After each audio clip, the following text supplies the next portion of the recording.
அரைக்கதவின் தாழ் திறக்க போன பரசு கையை பின்னுக்கு இழுத்து கொண்டான். பெற்றவர்களின் உரையாடல் காதில் விழ கூர்ந்தான்.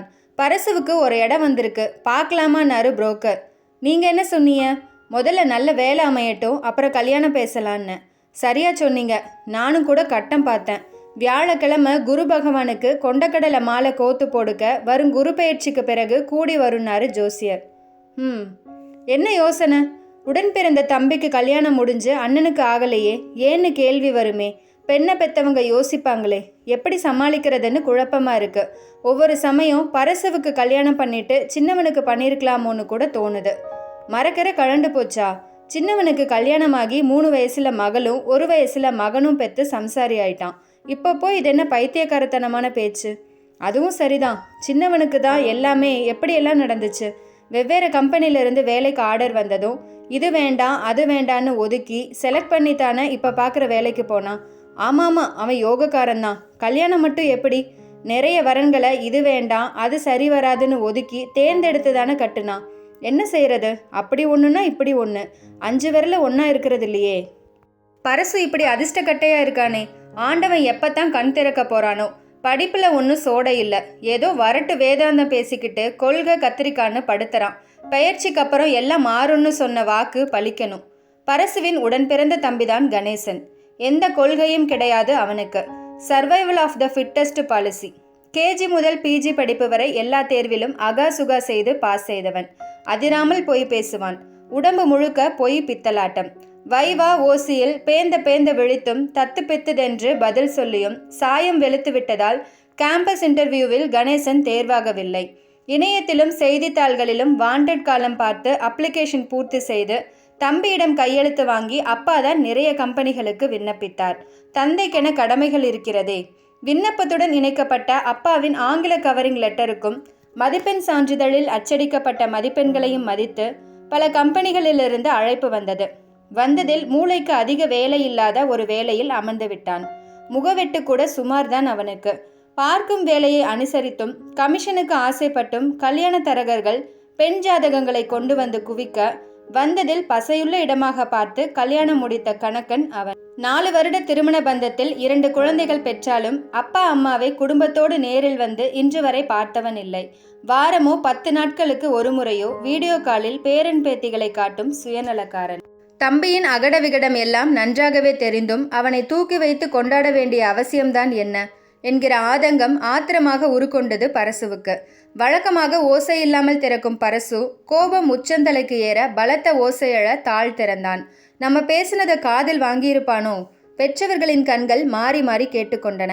மிஸ்டர் ரமணன், இந்தாங்க விசிட்டிங் கார்டு. யாருடையது என்ற கேள்வி கண்களில் தெரிய, என் கிளாஸ்மேட், க்ளோஸ் ஃப்ரெண்ட், தொழிலதிபர். இவர் கம்பெனியை நம்பி 30 குடும்பங்கள் பிழைக்குது. ஓ, இவருக்கு ஒரே மகள், தோஷ ஜாதகம். பரசுவோட பிறந்த தேதியை போட்டு கம்ப்யூட்டர் ஜாதகம் கணிச்சு நானே இருந்து பார்த்துட்டேன். பொருத்தம் ரொம்ப நல்லா இருக்கு. அதெல்லாம் சரி, பரசு இன்னும் எந்த வேலையிலும் செட்டில் ஆகலையே சார்.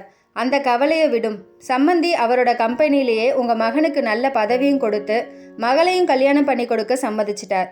அவர் மகளுக்கும் சம்மதம்தான். நீங்கள் உங்கள் மகன்கிட்ட எடுத்து சொல்லி ஒத்துக்க வைக்க வேண்டியது. அதிர்ஷ்டம் கதவை தட்டி இருக்கு, மிஸ் பண்ணிடாதீங்க. கையெடுத்து கும்பிட்டார் ரமணன். சொந்த பந்தங்களே நமக்கேன் வம்புன்னு போகிற உலகத்தில் உங்களோட நடைபயிற்சி வருகிற பழக்கத்தை வச்சு இவ்வளோ பெரிய உதவியை செய்த உங்களுக்கு நான் ரொம்ப கடமைப்பட்டிருக்கேன் என்று வாய் சொல்ல கை அனிச்சையாய் கும்பிட்டது. குரு பகவானுக்கு ஜோசியர் சொன்னபடி 4வது வாரமாக கொண்டைக்கடலை மாலை போட்ட பின் சந்நிதியில் ஏகாந்தமாக கண்மூடி அமர்ந்திருந்தாள். லலிதா, பகவான் கண் திறந்துட்டார். என்ன சொல்றீங்க? காலம் கணிஞ்சிடுச்சு என்று தொடங்கி ரமணன் அனைத்தையும் விவரமாக சொல்ல லலிதாவுக்கு நிம்மதி பெருமூச்சும் எல்லாம் நல்லபடியாக முடிய வேண்டுமே என்ற கவலையும் வந்தது. வேலை திருமணம் இரண்டும் ஒரே நேரத்தில் அமைந்ததை பேசி பேசி மகிழ்ந்தனர் பெற்றவர்கள். அப்பா சொன்ன விவரங்களை அமைதியாக கேட்டுக்கொண்டான் பரசு. என் கொள்கைகளுக்கு ஒத்து வந்தா பாப்போம் என்றான். அம்மா நடுநடுவே உன் தம்பிக்கு என்ற தம்பி புராணம் பாடும்போது உள்ளுக்குள் உடைந்தான். புயலாய் சீறினான். ஏன் அவனை சீண்டிக்கிட்டே இருக்க? வழக்கம் போல அம்மாவை கண்டித்தார் அப்பா. நாளை மறுநாள் புதன்கிழமை காலை 10 மணிக்கு தொழிலதிபரை சந்திக்கணும் என்றார் அப்பா. பரசுவின் மௌனத்தை சம்மதமென உறுதி செய்து கொண்டு அங்கிருந்து நகர்ந்தார். அப்பாயின்மெண்ட் ஆர்டரோடு வரவேற்றார் ஜிஎம். தாமதமானாலும் தரமான சம்பந்தம் கிடைத்ததில் அப்பாவுக்கு அளவிட முடியா ஆனந்தம். ஆர்டரை பிரித்து பார்த்ததும் சார் என்றான் பரசு. அவன் குரலில் பதற்றம் இருந்தது. அப்பா ஒன்றும் பேச முடியாமல் தர்ம சங்கடத்தில் நெளிந்தார். எடுத்த உடனே ஹெச்ஆர் பதவியா? என்னை மன்னிச்சிடுங்க. ஏகப்பட்ட பொறுப்புகள் இருக்கிற அந்த பதவிக்கு என் சொந்த உழைப்பு மூலம் நிறைய அனுபவம் பெற்று படிப்படியாக உயர்ந்து வர வாய்ப்பு கொடுங்க. தயவு செஞ்சு என் படிப்புக்கு ஏற்ற வேலையும் இந்த துறையில் முதல் படியுமான புரோகிராமர் பதவியே எனக்கு போதும் ப்ளீஸ். அங்கே பரசுவின் கேரக்டர் உயர்ந்து நின்றது. ஜிஎம் மனதில் மட்டுமல்ல, பெற்ற தகப்பனின் மனதிலும் தான். நீங்க கட்டிக்க போற என்ற தொடங்கிய ஜிஎம்ஐ மேலே பேச விடவில்லை பரசு. உங்கள் மகள் யூஎஸ்ல எம்எஸ் முடிச்ச இன்டலெக்சுவல். அவங்க பதவியை பத்தி தானே சொல்ல வரீங்க? அமைதி காத்தார் தொழிலதிபர். படிப்பு, வேலை, திருமணம், குடும்ப வாழ்க்கை எல்லாம் வேற வேற சார்.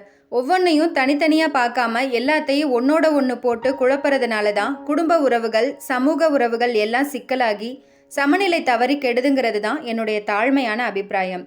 ஜிஎம் ஆச்சரியத்தில் உறைந்தார். உங்க மகள் ஜிஎம்க்கு அடுத்த நிலை நிர்வாக பொறுப்புல இருக்கிறதால எனக்கு எந்த ஈகோவும் கிடையாது. பேச நான் எழவில்லை ஜிஎம்க்கு.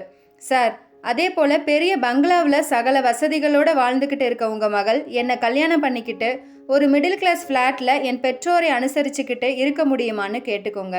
சம்மதம்னா மேலே பேசுவோம். பெற்றோரிடம் இவ்வளவு மதிப்பா? இவ்வளவு நாள் இவனை புரிந்து கொள்ளாமல் இருந்து விட்டோமே என்ற கழிவிறக்கம் வந்தது பெற்றவருக்கு. மாமனார் பணத்தில் மஞ்சள் குளிக்கும் மருமகன்கள் மலிந்த சூழ்நிலையில் இப்படிப்பட்ட உயர்ந்த பண்பாளரான பரசுவை கண்டு பிரமித்து நின்றார். ஜிஎம் மட்டுமல்ல, லஜ்ஜையுடன் சற்றே மறைவாக நின்று உரையாடல்களை கவனித்து கொண்டிருந்த அவரது ஒரே மகளும் பரசுவின் வருங்கால மனைவியுமான மிருணாளினியும் தான். அனைவர் பார்வையிலும் குன்றென நிமிர்ந்து நின்று குன்றிலிட்ட விளக்காய் பிரகாசித்தான் பரசு.